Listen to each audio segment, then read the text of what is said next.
Hello, welcome to a video with Movement Style. My name's Caroline, and in this video we're going to look at the Pilates exercise, the pelvic clock. The pelvic clock is an exercise that works really deeply and internally with the core strength in the lower abdomen, within the pelvis. It's very useful for pelvic stability, and I think that for upright posture, working with the pelvic clock is also very helpful and very stabilizing for the pelvis. Let's initially look at the pelvic clock exercise lying on the floor, where it's probably easiest to grasp and understand, and then we'll bring it up to the upright posture position, and you can see if you find it helpful for stabilizing your pelvis in standing. Let's first of all come down onto the back, rolling down through the spine onto the mat. So we can roll down through the spine with a little bit of support from the arms, lengthening all the way through to the floor. And if you find it hard to roll down through the spine like that, instead just roll onto the side, lengthen your spine out on the side, and then roll onto your back.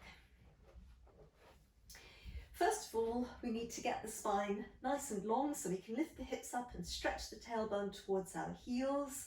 Balance the weight out right side, left side through the pelvis, lifting the ribs up, stretch the waist out of the hips and bringing the ribs down to the mat. Balance the weight out right side, left side through our rib cage, and then supporting the head with our hands, let's lengthen it from between the shoulder blades through to the crown of the head and let the arms come in by our sides. Let's also, for balanced weight below the pelvis, bring the legs together and letting the insteps touch. Then we turn the toes out, keeping the heels together, and then bring the heels in line with the toes. And the weight of our legs is now aligned and balanced at the end of the pelvis, which is positioned at the end of our spine.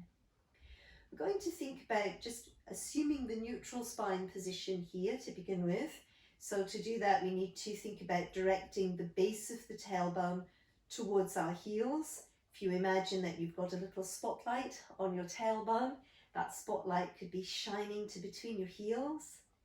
When the tailbone's in position, the crests of the hip bones will be directly towards the ceiling, like two lamps just shining straight up onto the spot of the ceiling above you as you lie on the floor.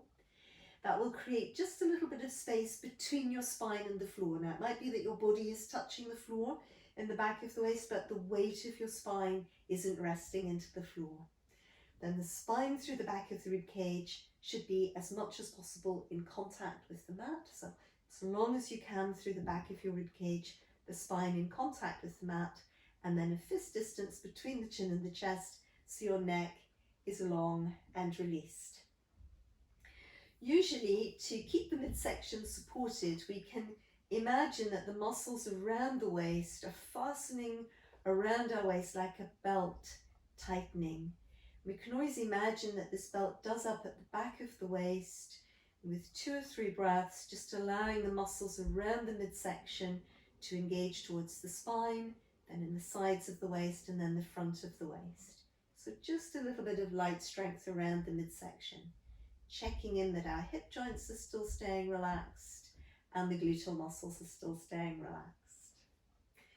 Now, for the pelvic clock exercise, when the spine's aligned to neutral, probably, and with a little bit of waist strength working, probably the crests of the hip bones and the pubic bone are level. You can always just test it with the hands in a diamond shape, the thumbs together, index fingers touching, and the thumbs come onto the navel, the index fingers towards the pubic bone, and the heels of the hands on the crests of the hip bones.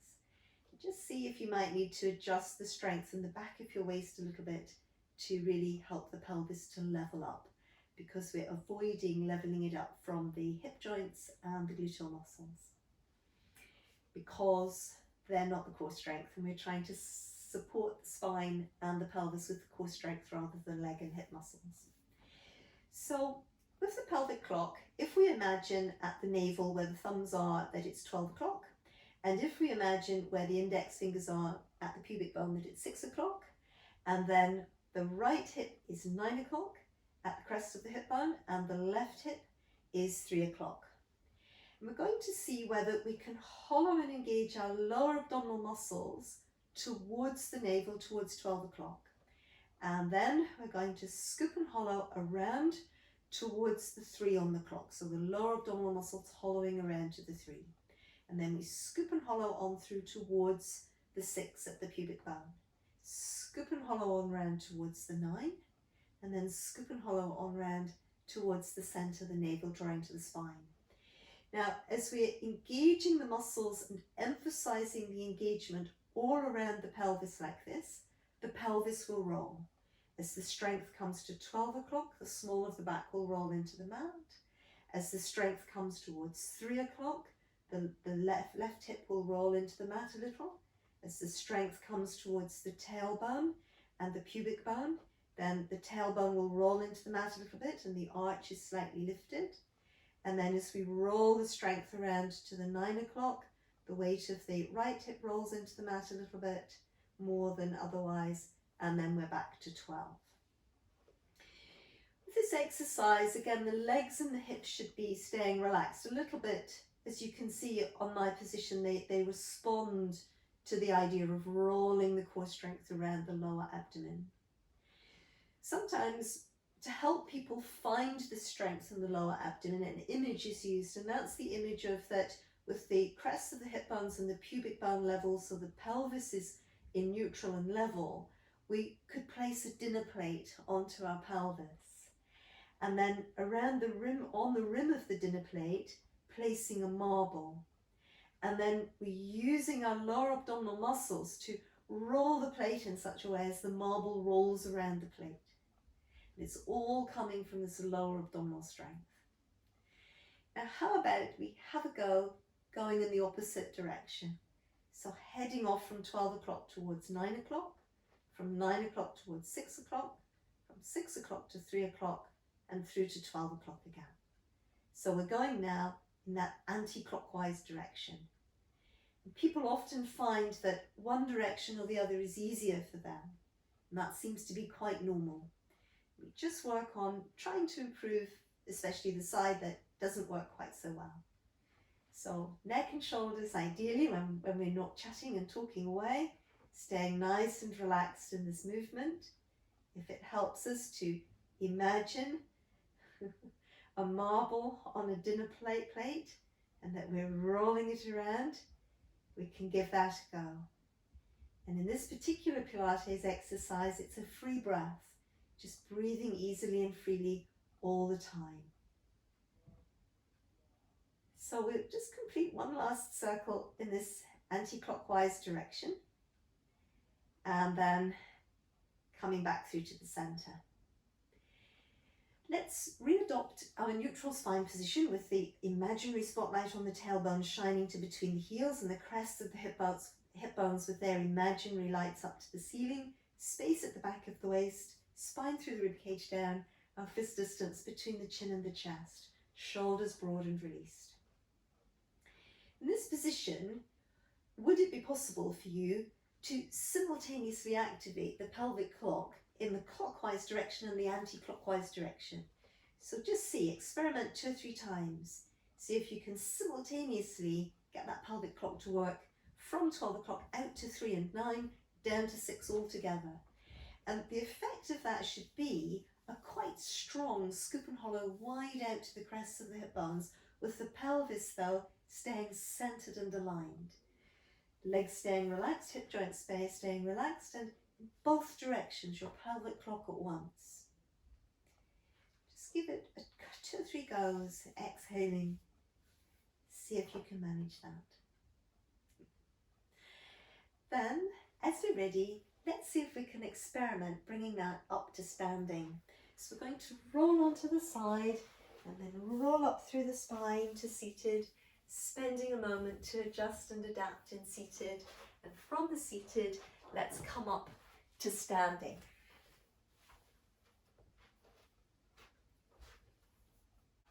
Now that we're in standing, let's once again adopt the neutral spine position. So we can align the legs with the pelvis the way we did lying down, just a little bit of rotational action through the tops of the legs, the toes turn out, the heels are still together, And then we bring the heels in line with the sitting bones, just evening out the weight between the heel and the ball of the foot and letting the pad of the little toe rest into the floor. Then thinking about from here the neutral spine. So often we need to soften the knees to let the tailbone sink downwards, so that once again the base of the spine with a little spotlight shining to between the heels, bringing the crown of the head directly above the tailbone, which tends to lengthen our spine. Back of hips, back of shoulders, back of head level, shoulders broad and wide. Thinking about our belt fastening in at the back of the waist to give us strength in the midsection. And then now here, the pelvic clock going in both directions simultaneously, can draw up through the legs. Now it's possible as well to just practice pelvic clock in standing, so that you from the 12 o'clock get your pelvic clock to wheel around and the pelvis just tilts down, slightly back and then up and through like that. And then also just practicing your pelvic clock in the opposite direction. Yeah. So in standing, I do find it quite a lot harder to go anti-clockwise in my pelvic clock. I can go clockwise relatively easily, and lying down I don't feel much difference between both sides, but in standing it's slightly harder going anti-clockwise. So there isn't much movement in the pelvis in either direction. I'm going clockwise now. But what I do find is when I think about going in both directions together, with my knees a little bit bent, both directions together, so that I really get this broad and wide scoop and hollow in standing, and then my belt fastened, back of hips, back of shoulders, back of head level, drawing up through the thighs and the gluteal muscles, keeping the pelvic clock going in both directions. And now I feel I have a nice solid engagement in my pelvis that I can hold on to and keep my hips in position, as I move around in different positions. I hope this look at pelvic clock has been helpful to you. Always write me a comment and let me know. It's a slightly unusual way of thinking about the pelvic clock, I think, so let me know if you find it interesting as well. If you haven't subscribed to the channel, please think about doing so. It helps you to know when I'm uploading new videos. Hope to see you again soon, and thanks for watching.